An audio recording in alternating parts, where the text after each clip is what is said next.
எல்லோருக்கும் வணக்கம். இன்னைக்கு ராஜயோக கிளாஸஸில் நம்ம பார்க்கக்கூடிய சப்ஜெக்ட் ஃபரிஸ்தான். ஃபரிஸ்தான்னா என்ன இப்படி பார்க்கலாம். நமக்கு தெரியும், இந்தியாவோட பாரதத்தோட கேபிட்டல் நியூ டெல்லி இன்னைக்கு இல்லையா. முன்னாடி வெறும் டெல்லி, ஓல்டு டெல்லியாக இருந்தது, அது நியூ டெல்லியாக ஆயிடுச்சு. நம்ம இந்த ட்ராமா படி விநாசமாகி இல்லையா 2036 போல் என்ன ஆகும், 99.99 மக்கள் செத்துருவாங்கன்னு சொன்னேன் இல்லையா. அப்போது பாரதத்தில் டெல்லி என்ற இடம் மட்டும்தான் பாக்கி இருக்கும். அதாவது கொஞ்சம் இடங்க பாக்கி இருக்கும். உலகத்தில் இருக்க பாக்கி எல்லா கண்டங்களும் தண்ணியில் போயிருக்கும்.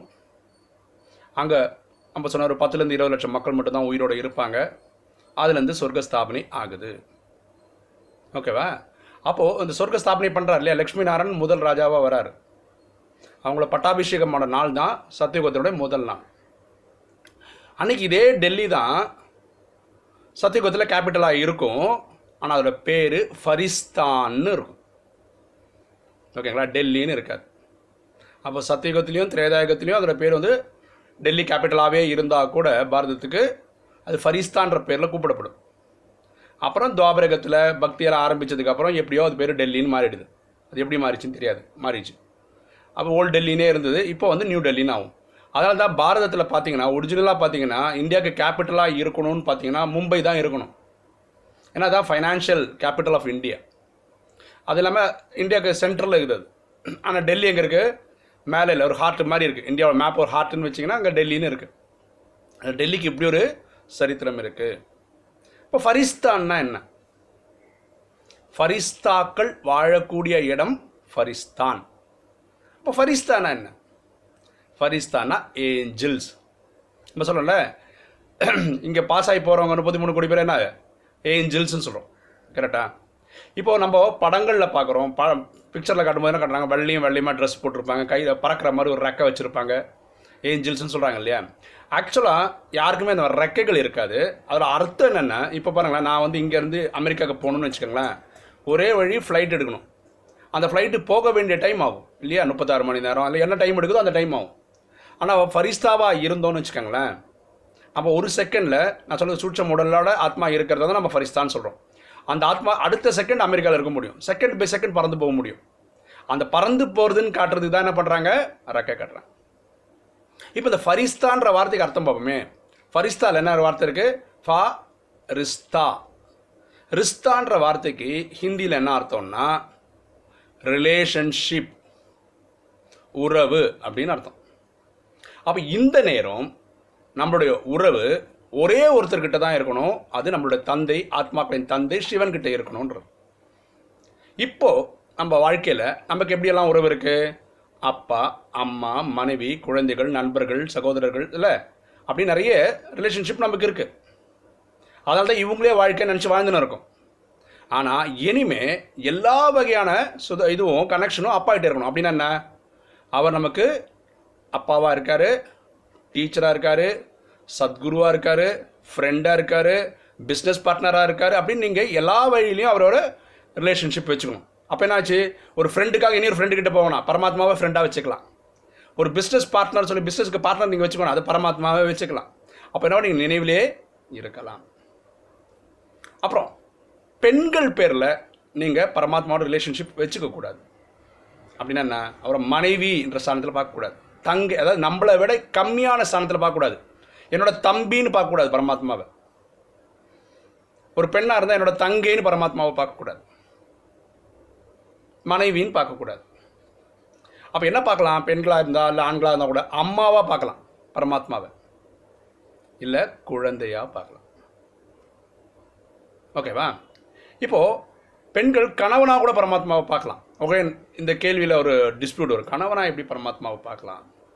இதுக்கு ஒரு சம்பவம் சொல்கிறேன், அப்போ உங்களுக்கு புரிஞ்சிடும்.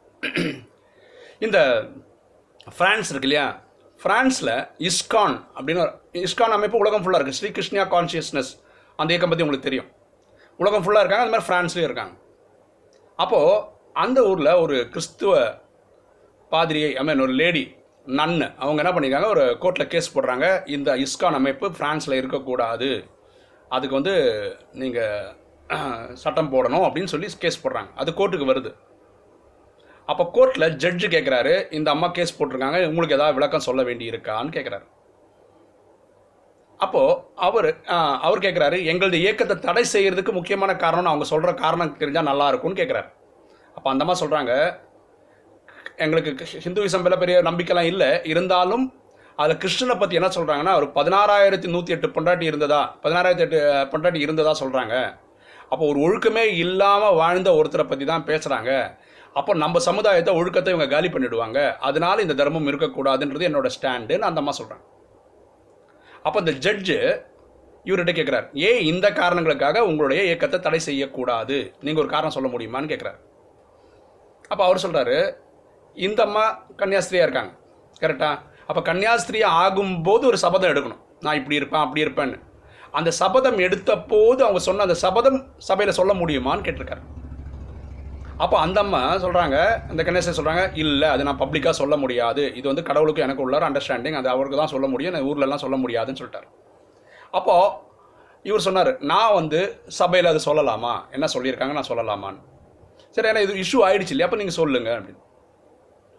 அப்போது அவங்க கன்னியாஸ்திரி சபதம் எடுக்கும்போது பல விஷயங்கள் சொல்லும்போது ஒரு விஷயமா சொல்கிறாங்க, என்னென்னா, நான் இயேசு கிறிஸ்துவை துணைவனாக ஏற்றுக்கொண்டேன், அதனால் இந்த பிறவியில் இந்த பூமியில் இருக்கிற எந்த ஒரு ஆண்மகனையும் திருமணம் செய்து கொள்வதில்லை அப்படின்னு சபதத்தில் வரக்கூடிய ஒரு கிளாஸ் வருது.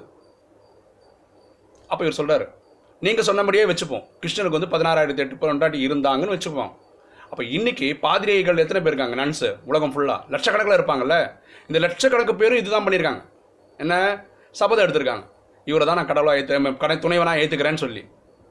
அப்படி பார்த்தா அதிகமான ஃப்ராடு யார், அந்த தர்மம் தானேன்னு சொல்லியிருக்கேன். அந்த கேஸ் அப்படியே டிஸ்மிஸ் ஆகிடுச்சு. நான் அந்த இஷ்யூக்கு போகல, இது அது பெருசாக இது பெருசான்னு பேசலை.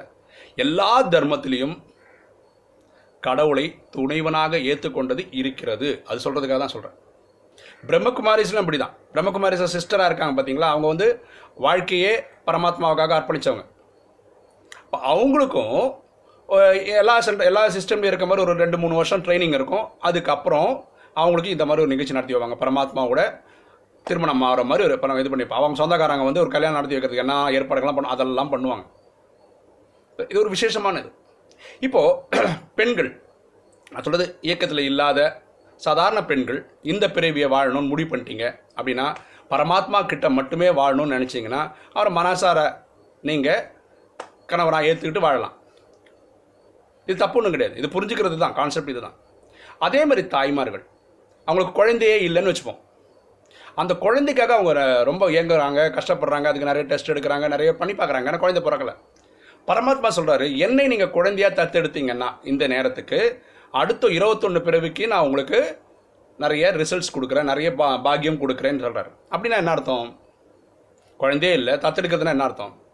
ஒரு எக்ஸாம்பிள் சொல்ல போகிறேன். உங்கள் பக்கத்து வீட்டில் ஒரு குழந்தை இருக்குது, ஒரு எல்கேஜி சேர்த்துருக்காங்கன்னு வச்சுக்கோ. அப்போ எல்கேஜிக்கு என்ன பண்ணணும், ஒரு ஃபீஸ் கட்டணும், கரெக்டாக? அந்த குழந்தைக்கு ட்ரெஸ்ஸு மணி இதெல்லாம் வாங்கணும். அப்போ அந்த மாதத்தை அந்த குழந்தைக்குன்னு ஒரு அமௌண்ட் செலவு பண்ணுறாங்களே, அந்த மாதிரி நீங்கள் நினச்சி பரமாத்மாவை தன்னை குழந்தைய நினச்சி நீங்கள் பரமாத்மாவோட யஜ்ஞத்துக்கு நீங்கள் செலவு பண்ணீங்கன்னு வச்சுக்கோங்களேன். ஒரு குழந்தைக்கு ஃபீஸ் வந்து இப்போ 50,000 கட்ட வேண்டியது, அந்த 50,000 ரூபா வந்து பகவான் சேவையில் அதை நினச்சி நீங்கள் தான் என் குழந்தை, அதனால் உங்களுக்காக நான் அந்த ஃபீஸ் கட்டுற அமௌண்ட்டை நான் இந்த மாதிரி கட்டுறேன். அந்த மாதிரி ஒரு குழந்தைய வளர்க்குற மாதிரியே நினச்சி நீங்கள் கட்டினீங்கன்னா உங்களுக்கு என்ன வரும்னா, பரமாத்மாவே குழந்தைய பாவிக்கிறதுனால உங்களுக்கு அடுத்த பிறவிக்கு 21 பிறவிக்கு ஆஸ்தி கிடைக்குதுன்னு சொல்கிறாங்க. ஓகேங்களா? அப்போது ஃபரிஸ்தான்றது ரிஸ்தா, ரிஸ்தான்றது ரிலேஷன்ஷிப். அந்த ஒரு ரிலேஷன் பரமாத்மா கிட்ட தான் இருக்கணும். குடும்பத்தில் அப்படின்னு எல்லா ரிலேஷனையும் இப்படி ஒரேடியாக நீங்கள் டார்கெட் பண்ணிட்டீங்கன்னா அது பரமாத்மா இந்த ஒரு பிறவிக்கு தாங்க கேட்குறாரு, வேறு எந்த பிறவிக்கும் கேட்கல. புரியுதுங்களா? ஓகே, இப்போது எல்லாருமே வாழறோம், ஒரு நாள் சாவ தான் போகிறோம். அப்போ சாகும்போது நமக்கு என்ன ஒரு நினைவு இருக்குன்னா, பரமாத்மா மட்டும்தான் நினைவு இருக்கணும். வேறு ஏதாவது நம்ம மனைவியோ அப்பாவோ அம்மாவோ ஃப்ரெண்ட்ஸோ யார் ஏதோ நினைவு வந்ததா, ஒரு பொருளோ நினைவு வந்தால் இந்த இதுக்காக நீங்கள் பிறக்க வேண்டியிருக்கும். அந்த தாட் நல்லதாகவும் இருக்கலாம், கெட்டதாகவும் இருக்கலாம், ரெண்டுக்காகவும் பிறக்க வேண்டியிருக்கும். ஃபார் எக்ஸாம்பிள், எனக்கு ஒரு தாட் இருக்குது. நான் இங்கே வரதுக்கு முன்னாடி ஒரு 33 அடிக்கு சிவன் கோயில் ஒன்று கட்டணும்னு ஆசை இருந்தது. சிவனா நமக்கு தெரிஞ்சதெல்லாம் சங்கர் தான் இல்லையா, பக்தியில். இனிமேல் அவருக்கு நான் கோயில் கட்ட முடியாது. அப்போது நான் ஒரு 33 சென்டராவது ஓப்பன் பண்ணணும் அப்படின்னு ஒரு ஆசை வச்சுருக்கேன். இன்னைக்கு வரைக்கும் ஒரு சென்டரை என்னால் ஓப்பன் பண்ண முடியல. அப்போது இதே ஏக்கத்தில் நான் சரீரம் விட்டேன்னு வச்சுக்கோங்களேன், இனி ஒரு பிரிவு நான் எடுத்தே ஆகணும் இந்த கோயில் கட்டணுன்ற எண்ணத்தினால இல்லையா. ஜட்மெண்ட் டே அன்றைக்கி எல்லோரும் கூட கும்பலோட கும்பலாக போனேன், ஏன்னா ஆசை நிறைவேறாமல் போகுது பார்த்தீங்களா, அப்படி ஆகிடும். ஆனால் இப்போது எப்படி புரிஞ்சுக்கிறேன் நான் நாலேஜில், இப்போ நான் யூடியூப்னு ஒரு மீடியா வழியாக பரமாத்மா சேவை பண்ணுறதுக்கு ஒரு முயற்சி எடுத்துருக்கிறேன். 33 கண்ட்ரிக்கு மேலே ஆத்மாக்கள் இதை கேட்குறாங்க. குறைஞ்ச 40-50 கண்ட்ரிலேருந்து கேட்குறாங்க. ஒருத்தர் கேட்டாலும் அந்த கண்ட்ரியில் அவர் கேட்டாருன்னு தானே அர்த்தம். அதனால் உலகம் ஃபுல்லாக இருக்கிற ஏதாவது ஒரு சென்டருக்கு ஏதோ ஒரு ஆத்மா போகிறாங்க. கரெக்டு தானே? நான் 33 சென்டர் தான் நினச்சேன், இல்லை ஒரு கீதா பாடசாலை தான் நினச்சேன். இப்போ உலகம் ஃபுல்லாக சென்டர் ஸ்தாபித்த மாதிரி இந்த யூடியூப் சேனல் அமைஞ்சிருக்குன்னு நினைக்கும் போது ஒரு சந்தோஷம். நான் 33 பிளான் பண்ணலை, எத்தனை பண்ணியிருக்கேன்னு எனக்கே கணக்கு தெரியல. ஏன்னா அத்தனை பேர் வீடியோ கேட்குற 6 லட்சம் 6.5 லட்சம் மக்கள் கேட்டிருக்காங்கன்னா 6 லட்சம் பேர் உலகத்துலேருந்து ஒரு மூலையிலேருந்து தான் கேட்டிருக்காங்க. அப்போ எங்கேருந்து நீங்கள் கேட்குறீங்களோ அந்த இடம் பரமாத்மாவோட சென்டராக ஆன்லைனில் ஆயிருக்குன்னு நான் புரிஞ்சுக்கிறேன். இல்லைன்னா நான் என் மனசில் இருக்கிற அந்த ஆசை போகலன்னா நான் திருப்பி ஒரு பிறவி எடுக்க வேண்டியிருக்கும். அதனால தான் சொல்கிறேன், இந்த நேரம் நல்லதோ கெட்டதோ இந்த மாதிரி அபிலாஷைகள் ஆசைகள் உருவாக்கிக்காதீங்க. புரியுங்களா? ஸோ நம்ம தலைநகரத்துக்கு பேர் ஃபரிஸ்தான். எங்கே? சத்யுகத்தில். திருப்பியும் துவாபர கலியுகம் வரும்போது அதோட பேர் டெல்லின்னு ஆகிடும். இப்போ நம்ம நியூ டெல்லின்னு வச்சுருப்போம். இப்போ புரியுதா டெல்லி ஏன் கேபிட்டலாக இருக்குன்னு? புரியுதா உங்களுக்கு? இதுதான் சத்யுகத்துலேருந்தே அதுதான் நமக்கு கேபிட்டல். ஓகே, உங்களுக்கு இந்த வீடியோ பிடிச்சிருக்குன்னு நினைக்கிறேன். பிடிச்சிருக்கோங்க லைக் பண்ணுங்கள், சப்ஸ்கிரைப் பண்ணுங்கள், ஃப்ரெண்ட்ஸுக்கு சொல்லுங்கள், ஷேர் பண்ணுங்கள், கமெண்ட்ஸ் போடுங்க. தேங்க்யூ.